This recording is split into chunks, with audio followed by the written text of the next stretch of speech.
আপনি যদি চাকরি করতে চান, ফ্রিল্যান্সিং করতে চান, ব্যবসা পরিচালনা করতে চান কিংবা অফিসে কাজ করতে চান, তাহলে এক্সেল শেখা আজ আর অপশান নয়।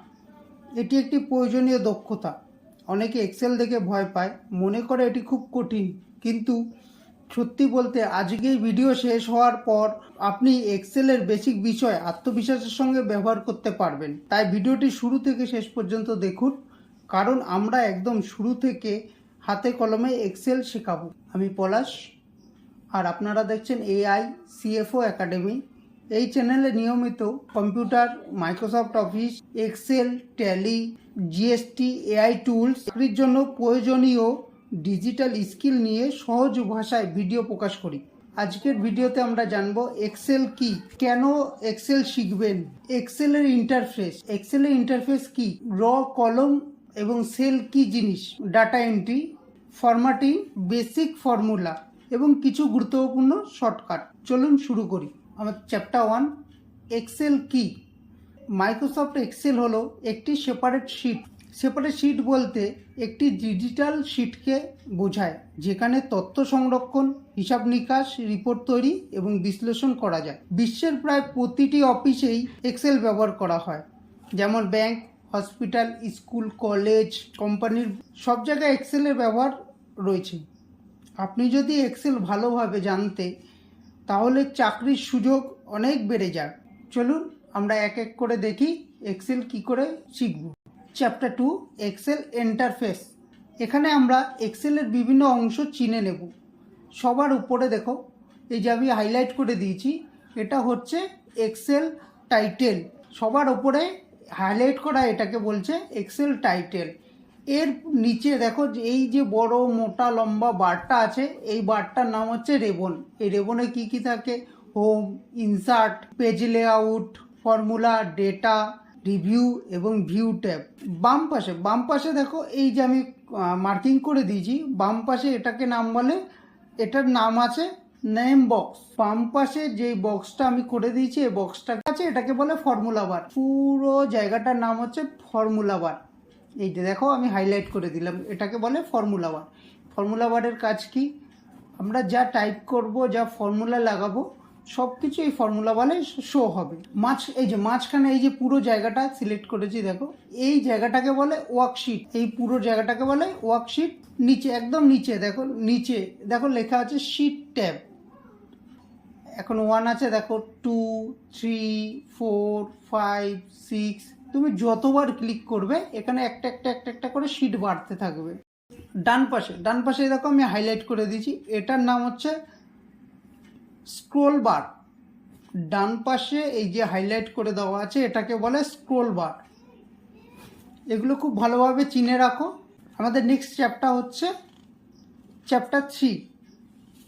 এই চ্যাপ্টার 3তে আমরা শিখব এই যে ওয়ার্কবুক বা ওয়ার্কশিট। এই ওয়ার্কবুক বা ওয়ার্কশিটে এই যে কাজগুলো হচ্ছে, এগুলোকে কি নামে ডাকি? এক্সেলে এই সোজাসুজি নেমে গেছে, এগুলোকে রো বলে। A row, B row, C row, D row. দেখো সাইডে দেখো, 1, 2, 3, 4। এই যে 1, 2, 3, 4, এই লম্বা পুরো 1 গেছে, লম্বা পুরো 2 গেছে, 3 গেছে, 4 গেছে। এগুলোকে বলে কলম। এটা কিন্তু খুব মনে রাখবে, রো কোনটাকে বলে, কলম কোনটাকে বলে, এটা কিন্তু খুব মনে রাখতেই হবে। দেখো, রো কোনটা? A1, এ রো 1 কলম। A1 হচ্ছে একটা সেল। এই সেলটাকে আমরা কোথায় দেখতে পাবো? এর যে নাম A1, এটাকে আমরা দেখতে পাবো, দেখো, নাম বক্সে। তুমি যেইখানেই ক্লিক করবে, যা লেখা আসবে সেটা কোথায় দেখতে পারবে? নাম বক্সে। তো এক্সেলের এটাকে কিন্তু খুব মনে রাখতে হবে, এটা কিন্তু খুব মারাত্মক জিনিস, এটা কিন্তু ভুলবে না একদম। হ্যাঁ, প্রতিটি সেল, এই যে প্রতিটা সেল, ছোট ছোট যে 4 কোণা ঘরগুলো আছে, এগুলোকে সেল বলে। এই প্রতিটি সেলের একটি নির্দিষ্ট অ্যাড্রেস আছে। অ্যাড্রেসটা কি? A5, এর রো 5 কলাম তাকে বলছে সেল অ্যাড্রেস। আমি যদি বলি B10 তাহলে কোথায় বি রো 10 কলাম যেখানে মিলিত হয়েছে সেটা হচ্ছে B10 সেল। মনে থাকবে। আমাদের next chapter data entry. Data entry কি করে করে এখন আমরা দেখব ডাটা এন্ট্রি কি করে করব। ঠিক আছে, আমরা প্রথমে লিখব নাম, ডিপার্টমেন্ট, স্যালারি। নামের জায়গায় আমি 5 জনের নাম লিখব, রাম, শ্যাম, রোহন, রাহুল, আকাশ। ডিপার্টমেন্ট, রামের ডিপার্টমেন্ট আছে সেল, শ্যামের ডিপার্টমেন্ট লিখি HR, রোহনের ডিপার্টমেন্ট লিখি ম্যানেজার, রাহুলের ডিপার্টমেন্ট লিখি ব্যাক অফিস, আকাশের ডিপার্টমেন্ট লিখি ক্যাজুয়াল স্টাফ। এবার স্যালারি লিখতে হবে আমাদের। চলো স্যালারিটা লিখে দিই। রামের স্যালারি হচ্ছে 12,000, শ্যামের স্যালারি হচ্ছে 15,000, রোহানের স্যালারি হচ্ছে 20,000, রাহুলের স্যালারি হচ্ছে 8,000, আকাশের স্যালারি হচ্ছে 5,000। চ্যাপ্টার 5 আমরা শিখবো ফরম্যাটিং। এখন আমরা ডাটাটাকে, এই যে ডেটাটা যা আমরা এন্ট্রি করলাম, এই ডাটাটাকে কত সুন্দরভাবে আমরা ফরম্যাট করতে পারি।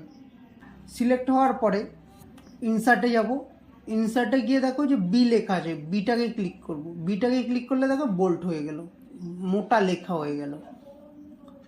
এবার ওই যে এ লেখা আছে, এটাকে দুবার ক্লিক করব, 1 2। দেখো লেখাগুলো বড় হয়ে গেছে, এবার আমরা এটা একটা ব্যাকগ্রাউন্ড কালার দেবো। যতক্ষণ না কালার দেবো ততক্ষণ অবধি এটা দেখতে ভালো লাগবে না, পুরোটাই হোয়াইট।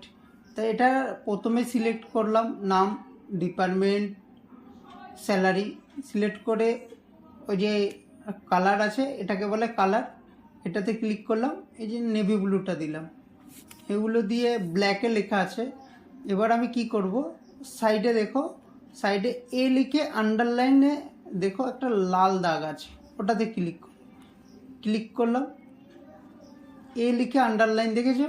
হ্যাঁ, দেখো এখানে ক্লিক করার পর দেখাচ্ছে কোন কালার তুমি চয়েস করবে। আমি এখানে হোয়াইট নিয়ে নিলাম, কারণ ব্লুর ওপর হোয়াইট কালারটা খুব ভালো লাগে, আমার তো খুব পছন্দ। তোমাদের যার যেই কালারটা পছন্দ তোমরা সেই কালারটা চুজ করে নিও। এক এক করে আমি ফরম্যাটিং করে নিচ্ছি, সেম প্রসেসে দেখে নাও।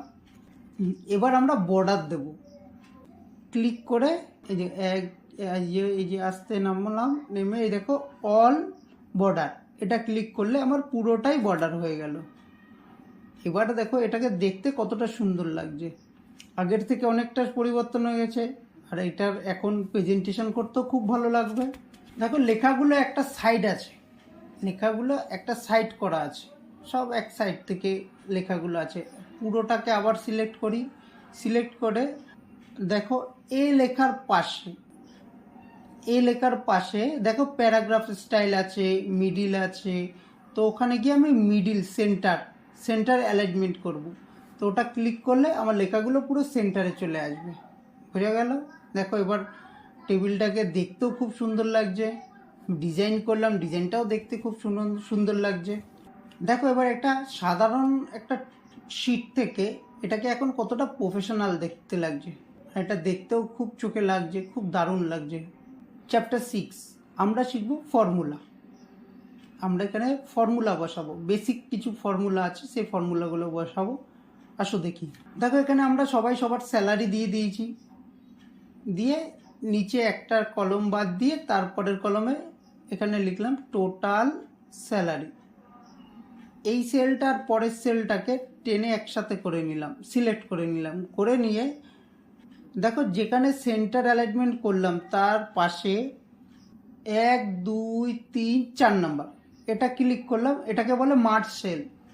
এটা নিয়ে সামনে আরও বোঝাবো, দেখতে থাকো। এটা ক্লিক করলাম, দেখো দুটো সেলের মাঝখানে লেখাটা আসছে, কি সুন্দর লাগছে। আচ্ছা এবার টোটাল স্যালারিটা বের করব। এখানে এসে এই ফর্মুলাটা কিন্তু খুব মনে রাখবে, হ্যাঁ, ইকুয়াল টু সাম, ব্র্যাকেট দিয়ে একদম ওপর থেকে রামের থেকে সিলেক্ট করে পুরো আকাশ অবধি নিয়ে আসলাম, ব্র্যাকেট ক্লোজ, টোটাল চলে আসলো। সব AVERAG এভারেজ, ব্র্যাকেট দিয়ে পুরোটাকে সিলেক্ট করব, সিলেক্ট করার পরে ব্র্যাকেট ক্লোজ এন্টার। দেখো এভারেজ চলে এসছে। এটা এভারেজ কি, আমার যে 5 জন স্টাফ আছে 5 জনের এভারেজ স্যালারি কত, ম্যাক্সিমাম স্যালারি। ম্যাক্সিমাম স্যালারি বলতে এখানে সব থেকে বেশি কাকে স্যালারি দেওয়া হয়। তো ফর্মুলা কি হবে, ইকুয়াল টু ম্যাক্স, পুরোটা সিলেক্ট করব, ব্র্যাকেট ক্লোজ এন্টার। দেখো এটা হচ্ছে ম্যাক্সিমাম স্যালারি। ম্যাক্সিমাম স্যালারি মানে সব থেকে বেশি কে স্যালারি পায়। মিনিমাম স্যালারি, পরে নিচে minimum salary. Minimum salary formula হচ্ছে equal to MIN bracket open, পুরোটা সিলেক্ট করব, ব্র্যাকেট ক্লোজ এন্টার।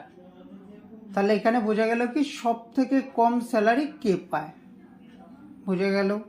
এই প্রতিটা ফর্মুলা তোমরা নোট করে রাখো, নোট করে রেখে তোমরা প্র্যাকটিস করো, দেখবে তোমরা খুবই তাড়াতাড়ি শিখে যাবে। আর এটা খুবই সুন্দর লাগবে, করতেও খুব ভালো লাগবে। Chapter 7 shortcut. এক্সেলে কিছু গুরুত্বপূর্ণ শর্টকাট আছে, যেই শর্টকাটগুলো আমাদের প্রতিনিয়ত কাজে লাগে আর সব সময় এটা আমাদের মনে রাখতেই হয়। ফার্স্ট শর্টকাট Ctrl+C, কোনো কিছু কপি করার জন্য Ctrl+C। সেকেন্ড শর্টকাট Ctrl+V, মানে যেটা আমি কপি করলাম সেটাকে আমি পেস্ট করব, তো Ctrl+V মানে পেস্ট। থার্ড শর্টকাট হচ্ছে Ctrl+S, Ctrl+S মানে সেভ। ফোর্থ হচ্ছে Ctrl+Z, কোনো কিছু ডিলিট করে ফেললাম ভুল করে, তো সেটাকে পুনরায় নিয়ে আসবো কি করে, Ctrl+Z। কোনো লেখাকে ফুটিয়ে তোলার জন্য শর্টকাট হচ্ছে Ctrl+B, Ctrl+B মানে বোল্ড। Ctrl+B মানে কোনো কিছুকে আমি ফুটিয়ে তুলব, হাইলাইট করে দেবো।